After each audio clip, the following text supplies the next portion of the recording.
अब जदयू को ये देखना होगा कि जिस जाति विशेष और जिस जाति समूह का उन्होंने एक कोलिशन बनाया था उसको कितना वो संभाल पाती है, क्योंकि भारतीय जनता पार्टी भी अब उसी की राजनीति कर रही है। एक तो किस हद तक जदयू उसको अपना बचा पाएगी, एक बहुत बड़ा प्रश्न है। उसको बचाने के लिए अगर निशांत कुमार अगर आते हैं आगे, तो निशांत कुमार कितनी अपनी स्पष्ट छाप उस पर छोड़ पाएंगे, क्योंकि हमने सबने कहा है कि नीतीश कुमार की सबसे बड़ी विशेषता थी कि वो किसी के साथ रहे, वो अपनी स्पष्टता और अपने शर्तों पर राजनीति करते थे। तो क्या निशांत उस लिगेसी को आगे बढ़ा पाएंगे कि नहीं, प्रश्न अब यहाँ का होगा। पार्टी के बड़े वरिष्ठ नेताओं में, क्योंकि निशांत शुरू से पार्टी के साथ नहीं रहे, बहुत ज्यादा लाइमलाइट में नजर नहीं आए, नीतीश के साथ बहुत ज्यादा मंच साझा करते हुए नजर नहीं आए, एक तरह से उनकी ग्रूमिंग शुरुआत से नहीं हुई। और हाँ, तो वही ना, तो वो उनका कद और उनका से कि भाई उनकी बात को सभी पार्टी के नेता माने, तो ये भी एक बड़ी चुनौती रही। कल से बात ये चल रही थी कि क्या विजय चौधरी स्पीकर होंगे, फिर हुआ कि अगर वो स्पीकर होंगे तो फिर नीतीश कुमार का भी ध्यान रखना जरूरी है, क्योंकि वो भी मार्गदर्शन करेंगे सरकार की। तो बहुत सारी बातें चल रही हैं। मुझे लगता है कि जदयू कैसा परफॉर्म करेगी यहाँ से आगे, उस पर बिल्कुल इस पर बात करेंगे। लेकिन बधाइयों का सिलसिला शुरू हो गया है। बीजेपी सांसद राधामोहन सिंह ने सम्राट चौधरी को यहाँ पर अब बिहार का नया मुख्यमंत्री के तौर पर चुने जाने पर क्या कुछ कहा है, जरा सुनते हैं। हमारे साथ है बीजेपी सांसद राधामोहन सिंह। सर, सम्राट चौधरी अब नेता चुने गए हैं, जाहिर है मुख्यमंत्री वही होंगे। क्या कुछ बदलेगा, चूंकि बीजेपी 36 साल के बाद अकेले ड्राइविंग सीट पर होगी? देखिए, जब नीतीश कुमार जी ड्राइविंग सीट पर आए थे उस समय भी एनडीए ही आया था, और आज भी ड्राइविंग सीट पर यदि सम्राट चौधरी होंगे तो एनडीए ही होगा। और नीतीश कुमार जी ने जो बिहार के विकास को गति दी थी, उस गति को सम्राट चौधरी के नेतृत्व में और तेज किया जाएगा। जातीय समीकरणों के लिहाज से देखें तो क्या कुछ आपको बदलता हुआ?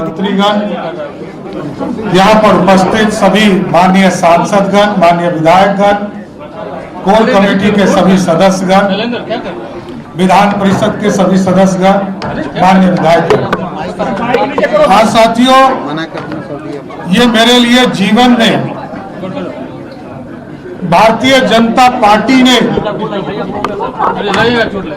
जितना काम करने का मौका दिया, मैं ये कह सकता हूं कि एक राजनीतिक कार्यकर्ता के तौर पर लगभग 30 साल से काम कर रहा हूं, लेकिन पहले कोई विचारधारा नहीं था साथियों।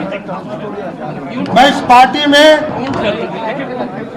जब आदरणीय प्रधानमंत्री जी के विचारों से इस पार्टी के साथ जुड़ा, आदरणीय कैलाश जी के साथ भी कुछ समय तक के लिए काम किया था। 2015 के चुनाव से लगातार भारतीय जनता पार्टी के लिए काम करता रहा, और जिस तरह कभी पार्टी के प्रदेश में पदाधिकारी के तौर पर, विधानमंडल दल में विधान परिषद के नेता के तौर पर, और संगठन में काम करने का जो सर्वोच्च पद है, पार्टी के प्रदेश अध्यक्ष के तौर पर काम करने का मौका दिया।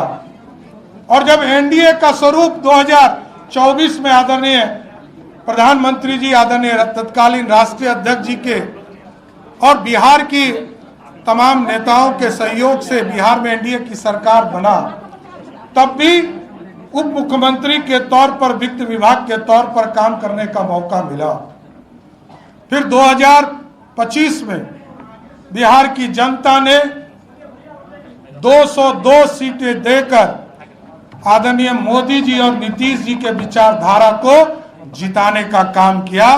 तब भी बिहार में एक मजबूत सरकार बनाने का जो जनता ने मैंडेट दिया था, बिहार में उप मुख्यमंत्री और गृह मंत्री के तौर पर काम करने का मौका दिया। आज मैं आदरणीय प्रधानमंत्री जी को, आदरणीय गृह मंत्री जी को, आदरणीय राष्ट्रीय अध्यक्ष जी को, आदरणीय संगठन महामंत्री बीएल संतोष जी को, शिवराज सिंह चौहान जी को, हमारे पार्टी के अध्यक्ष संजय सरावगी जी को जरूर आश्वस्त करता हूं कि जो विचारधारा है, भारतीय जनता पार्टी के लिए जो विचारधारा है, भारत को सबसे पहले सबसे श्रेष्ठ मानने का और पार्टी को सबसे आगे खड़ा करने का उस काम को लगातार हम करते रहेंगे, इतना जरूर आश्वस्त करते हैं।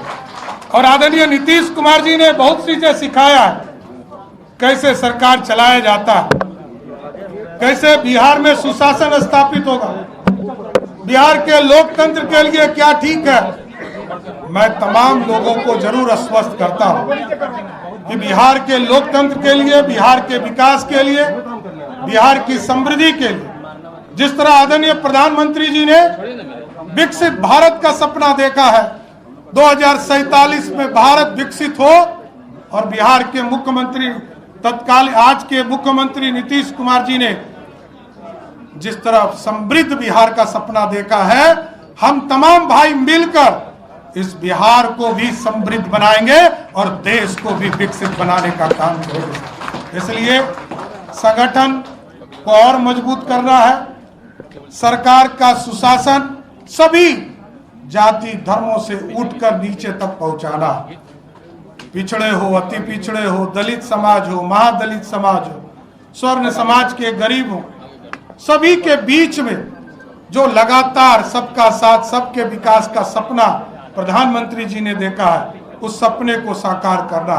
इसलिए मैं फिर से आदरणीय प्रधानमंत्री नरेंद्र मोदी जी को, आदरणीय गृह मंत्री अमित शाह जी को, आदरणीय राष्ट्रीय अध्यक्ष नितिन नवीन जी को, आदरणीय केंद्रीय पर्यवेक्षक आदरणीय शिवराज सिंह चौहान जी को, और आदरणीय हमारे संगठन के लगातार मजबूती के लिए चिंता करने वाले आदरणीय बीएल संतोष जी को, विनोद तावड़े जी को, संजय सरावगी जी को, और हमारे सह दीपक प्रकाश जी, और यहाँ पर बैठे तमाम हमारे जो नेतृत्व करता है और गांव-गांव बूथ तक जो कार्य करता है, सबको मैं फिर से प्रणाम करते हुए उनके आशीर्वाद से बिहार को और आगे ले जाने का काम करेंगे। बहुत बहुत धन्यवाद।